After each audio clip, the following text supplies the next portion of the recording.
Welcome to another OCD Recovery Instagram Live.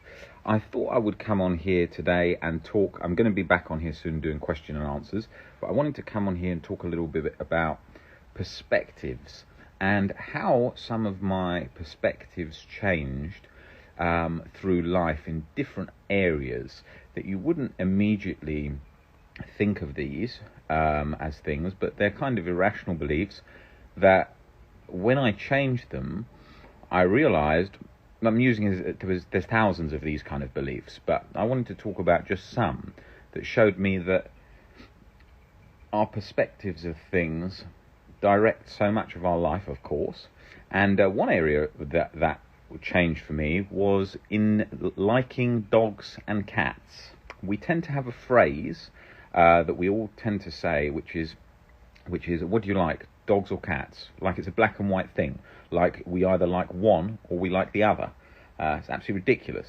Why couldn't you like both? And you know, when you look at that one, it's a phrase that we say because we tend to judge people on that. Are they a person who likes dogs? Are they a person who likes cats? And then we assume certain things about their personality, about them, and then we work out whether we like them based on those traits and so on. And then we tend to use that as in some sort of conversation. We sometimes say that. Now, with myself, I'd always had a lot of dogs growing up in the family over my lifetime, and I would never really had trusted cats. I was always sort of a bit sort of concerned about them after like one had really scratched me, and I thought, I'm not really sure I trust them. They tend to sort of look out for themselves and don't really care about people. This is what I thought, and so I thought, I'm not a fan of them, but I like dogs because of that sort of unconditional love they give.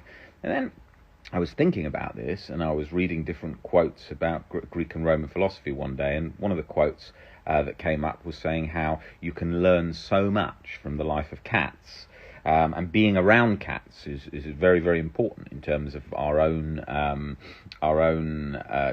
changing our perspectives and so on. I thought, that's interesting, and then I thought, why don't I like cats so much? And then I was thinking about it, and I thought, well, actually, of course, this is an animal, and it behaves the way it does because that's how its behaviour is. That's how its genes are. It's how it is.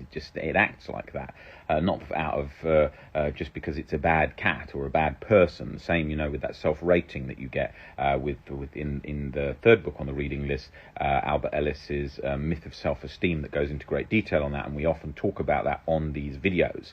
So I thought, well, let's spend more time around cats and see what I think. And obviously, I spent more time around them, then I really started to like how the way they do certain things, how they only use enough energy to get the job done that they want to do, that their life is focused around them sort of being happy. They've still obviously got a lot of affection, and they have all these great traits which are incredible to watch when you're around them.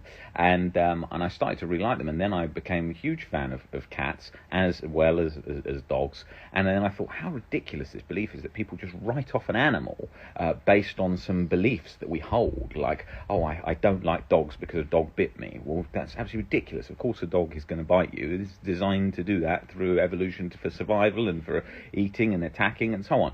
And we have these views, and they shape our life, and we don't even know them. You could say that in relation to racism and so on. It's often spoken about not knowing if we have certain beliefs about racism that we hold, and then they direct a lot of our life. So we have to look at certain beliefs, and that was one for me in relation to cats, was seeing that I had written off liking cats based on some irrational beliefs that were ridiculous. And then when I changed that and I put myself around that, it completely changed. And that was the same actually for something which was very different to that, which was a fear of spiders. I had a very strong fear of spiders when I was younger, like a real arachnophobia, where I used to think if someone came to me with a spider or came to me with a gun, I'd hand over my money quicker if they came with a tarantula. And it felt like that sort of all-consuming anxiety state. And I would be terrified of them, and I'd be noticing them everywhere because I'd have been thinking of like when I was going to bed, hope there's not a spider in here, and so then I'd be looking for the black sort of dot moving, so then you're spotting it everywhere, and you think, is that a spider, and it had got it never got to a problem. Obviously, living in England, we haven't really got many problems with spiders, but it got to a problem where, like, when I was thinking of booking a trip or something, I was thinking of going to Thailand, or I was thinking of going to Australia, where I have been. I was very concerned about thinking, oh, if I'm going to be staying there, probably have a lot of spiders there. I would rather avoid that. I wouldn't like that. And that was subtly coming into my head. It wasn't the extent, if someone said to me then, oh, would you book this trip to Thailand? I would think, yeah, I would book it. But I would have been thinking to some degree about that. And then I changed that by looking and thinking, using the rational techniques and thinking about all this rational thinking, that, hold on 1 second, the spider is an animal trying to live its life. It has 8 legs because that's how it is and that's how it lives, and it's much smaller than me, and it's finding it very hard to live and a shorter life, and its super amazing ability to make these amazing webs that are stronger than steel, and it supports its family, and it's got all these clever ways of catching its prey. And I started to think of it rational at that, and then that chipped away at all the elements of fear that were attached round it, which created that strong anxiety response, which was so strong. Like if you said to me, what would be scarier, a panic attack or a tarantula? I'd be like, tarantula, that's like all-consuming bodily anxiety. And so then that came down, and then I had to see the spiders, see smaller ones, bigger ones, be around them, practice thinking it, to bring down that response, thinking what things I was scared of, them crawling all over me, loss of control if that happened, not being able to handle it, being too much, all that kind of anxiety stuff we think of. And then over the years, I work with a lot of people with arachnophobia, and you've probably seen a lot of the posts that I've posted over the years, if you've been following this account for a long time, where someone's come in petrified of spiders and then been holding a tarantula within 2-3 days, because it's a very easy one to fix with exposures, very easy one to fix with beliefs, but when you know what to do. And I've done that countless times with people, because it can be dangerous, arachnophobia. If someone's in a car and they're driving down the motorway and they're so scared and one lands on their leg, they might crash the car and die. So we want to try and bring down those really irrational fears that are all-consuming, causing so much problem. We want to try and bring those down so that it's just a sort of more internal sort of overall calmness, so that we're not so susceptible to really high anxiety in relation to those kind of fears. Okay, we could all get triggered, or we could all have anxiety from situations. We've got to allow that. We can't have that completely limited, but we can become better at that.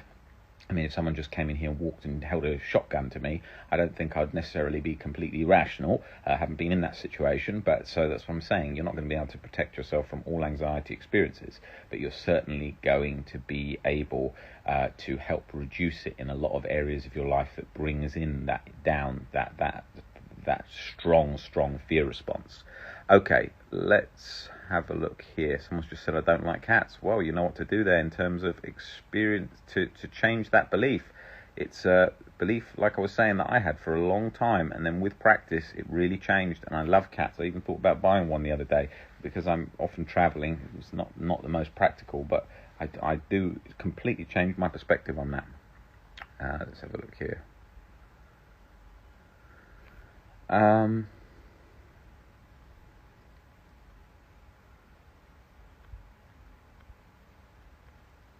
Right, I think what we will do is we will go to some questions and answers. If you want to ask any questions relating to OCD, please put them in the comments below and I will answer those now.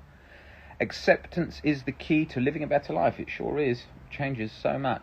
Most of our lives are always moving and trying to move further and further and do more and more. And if only I get this, then I will be happy. If I only have that partner, then I'll be happy. If only I go on that holiday, then I'll be happy, and da-da-da-da-da-da.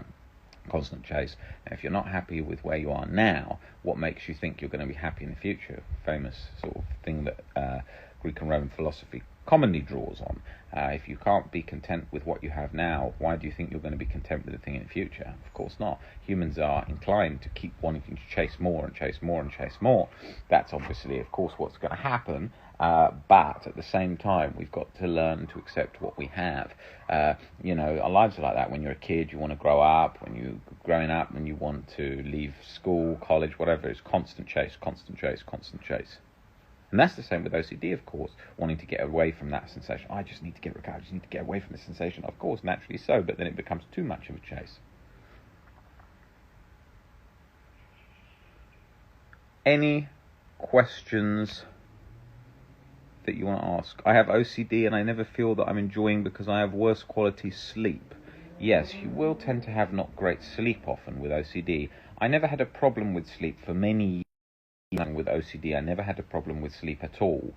Even if I was the most anxious ever, or even if I was feeling the worst I ever felt, I always slept fine. And then years later, I then developed insomnia and all kinds of intermittent sleep and waking up tons of times a night and all those problems. And then my father is also narcoleptic. So I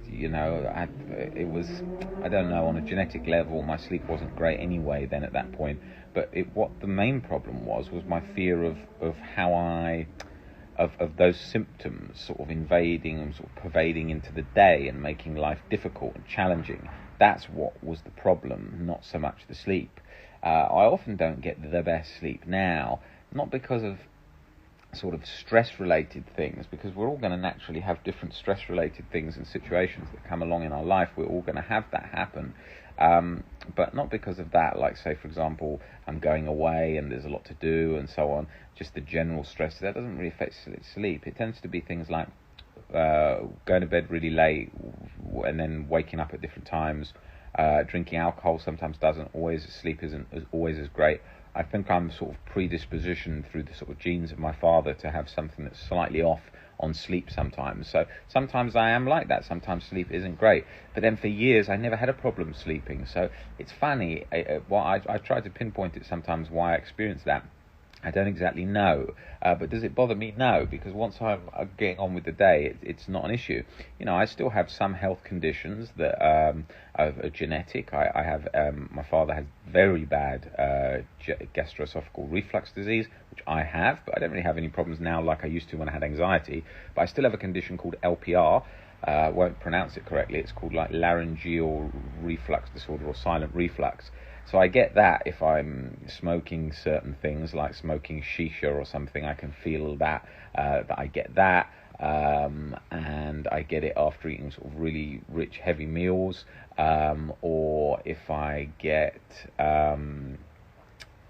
drink a lot of red wine, I get it. So all these different things, they can cause that. Now, I went to a doctor a while ago now, maybe 2-3 years ago, who said to me that, LPR, it can happen, doesn't tend to go away, it sort of waxes and wanes depending on diet and so on. So I get that, but none of these things ever caused that much of a problem because they can be a bit frustrating at times. It can be with the LPR, but it's nothing compared to what it was like when I had really bad OCD. I mean, your whole life is consumed. You're finding it so hard to even function through the day. It's very, very tough, as you guys all know. And then I had really bad acid reflux. And I think it's important to paint pictures of the realities of life. So with OCD, I have no chronic guilt, no chronic anxiety. There's nothing there because there's no fear. I could spot a fear if there was a fear. If there was a fear and I thought, what if you harmed someone in the past? What if you da-da-da? It doesn't create that reaction at all. There's just nothing, and there's no intrusive thoughts, and none of them intrusive. There's nothing. It's just complete sort of like a blank state in my mind, like I was before I had OCD. So I can see with that, that with that it's like that. But that doesn't mean that I never get anxious. So sometimes I do. Sometimes a situation might arise, like maybe a family member is very ill or something like that, and I may develop a bit of anxiety, then I become rational about it, but sometimes it takes a little while just to adjust to that. So you're not going to have absolute perfection. People chase perfection. Some other health body things, I've bulging disc in my neck. It was very bad. I had a really bad injury. For a long time I had problems with that disc and lots of neck pain for a long time. So you're going to have health problems that wax and wane. Don't get too many problems with that now because I do a lot of rehab work for it and a lot of training and stuff to keep that from playing up. But different injuries, different health concerns that I've had genetically. People often think like, if I've got OCD, I'm not going to get anything else. That's not true. I work with people with OCD who have ME, MS, and all kinds of things. Cancer. You can see the video with Alfie on our YouTube channel talking all about his journey with cancer and OCD. Just as he was getting better from health OCD, he developed bone cancer, and you can see his interview with me on the YouTube channel all about that. So you are going to get things, and it's rolling with things. Like, if you ask my family what I'm like if I ever get ill, they'd say you don't really hear much out of me. Like I get annoyed the first day, like, oh fuck, I can't believe I've got a really bad flu or whatever, or when I broke my elbow, I was annoyed the first day or two. But then after that, never say anything, because there's no point to say anything, because it doesn't do anything. The complaining is producing no change in events and change of result. So all it is a case of accepting it, making peace with it, leaving it there, and moving on and adjusting with your life as you go along. So that's key. That's a key point to remember. So yeah, your body, you're not trying to get to a perfect body. You're going to have health concerns and different things that come and go. That LPR one, I was frustrated at first. I was like, fucking hell, I've done all this work and I'm completely over anxiety. Why is that still lingering? So like part of me was like, oh, maybe I disturbed the nerves with so much anxiety over the years that caused it, or maybe it just happened anyway. A lot of conditions can bring about that. So those things you have to learn to accept. I've seen some horrible stories over the years working with people with OCD. Very sad people that, had made suicide attempts during their hard times with OCD, and ended up sort of paralysed down one side of their body. And then they'd gone on to recover from OCD, but they still had that. I've seen things like that. I see many crazy scenarios that you would find hard to imagine. When you're doing my job, it's a bit like working in an ICU for immediate, you don't know what you're about to hear in relation to OCD. Some people might call me and have spent 30 years in their house and haven't left. I mean, that's quite rare, but I have seen cases like that. Or somebody who's, been just doesn't want to go on anymore. They just can't ever see a way out of OCD, and they've completely got zero hope, and their family have said to them, listen, call Robert and speak to him about OCD, and they don't even want to, and they're very reluctant to do that because they don't think there's any way they can get better. And so all those kind of scenarios. So you see so many different things.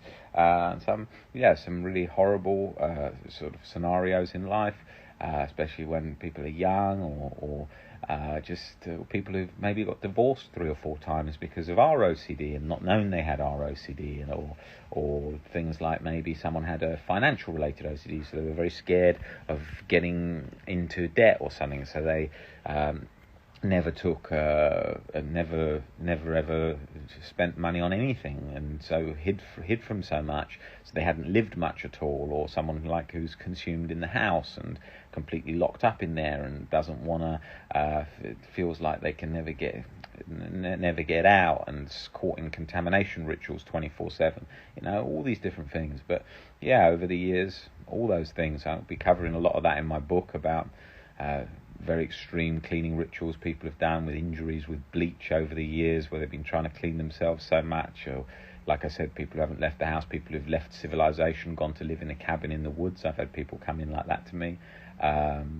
Loads of horrible suicide stories of people who've come back from, but then been really injured in some way. People that have ended up homeless, people whose family have all died. Everything that you can imagine with OCD. But I'm drawing on in this, what I'm talking about here, are really sort of severe cases, very rare, but they're not. It's not treatment resistant. It's just a case of they didn't know how to get better from OCD, and so then it was working through all that, and they'd had just not very helpful advice, as we often have had. But yeah, I thought I would draw on some of the more scary ones just to paint a picture of the realities of what's involved with OCD. You get things like people who keep stopping on the motorway with their car constantly because they're so scared. They're so scared about. I don't know why I'm holding this phone today, considering I've just got a tripod just over there. What people keep saying to me, and I will do that. But no, like I was saying, people on motorways, for example, that are stopping the car during the night to check they haven't run someone down. They do it so often that they nearly get themselves in a crash. I mean, I can relate to situations like that myself. I used to have one hit and run OCD that used to cause me a nightmare when I was driving a motorbike. And I was young, and I used to cut through the traffic really fast and break all the rules. And when I did that, I remember loads of times thinking, was my arm that hit that side of that bus or whatever, was that a person? And then false memories of, did I see a person lying in the road dead? And all variations of that. And that was very difficult. And then I used to go back and keep checking things. So like I'd walk down the street and then I'd think, oh my God, that was somebody just getting stabbed or something. I must go and check they're okay. And then I'd keep going back and checking. But some of those situations could have been quite dangerous, because it was like 3 a.m, walking home. Is that person gets down, checking, going back, having a look, going back, having a look. You can get yourself into altercations like that. People think, what's wrong with that guy? You know, those kind of situations can happen. So yeah, it's OCD can come from so many angles and so many different ways. We are often not aware of how it does, of all the different ways it gets in, but it gets in so many ways. Another one that's very common is people going to the police station trying to hand themselves in for crimes they never committed, and then obviously keep getting being told to leave, but they think it feels so to them. It feels so likely that if they confess, that then the OCD will back down and they'll feel free. But it just keeps moving and moving and moving. Right, let me go back to where I was in these comments. Second.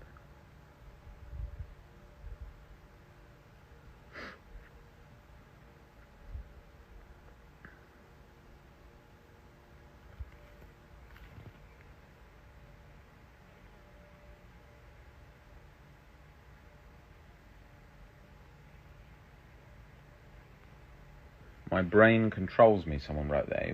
Brain, well, the thing is that it's not so much, well, the brain controls all of us in the sense that it's controlling our life in that sense, but in just general sort of how we move, how we think and so on. But what you mean is, because you're so scared, it feels like you have to act out to these commands, or you must do this, or you must do that, which you don't. So that's how we break the compulsions. That's how we stop all that. Plus, the other thing that you're doing is you are scared that it will that it's sort of intruding so hard that it feels like you have got no way to prevent that, so it's in full swing of things 24/7, which again, when you change your relationship with it and change your relationship with the fears and so on, it backs down.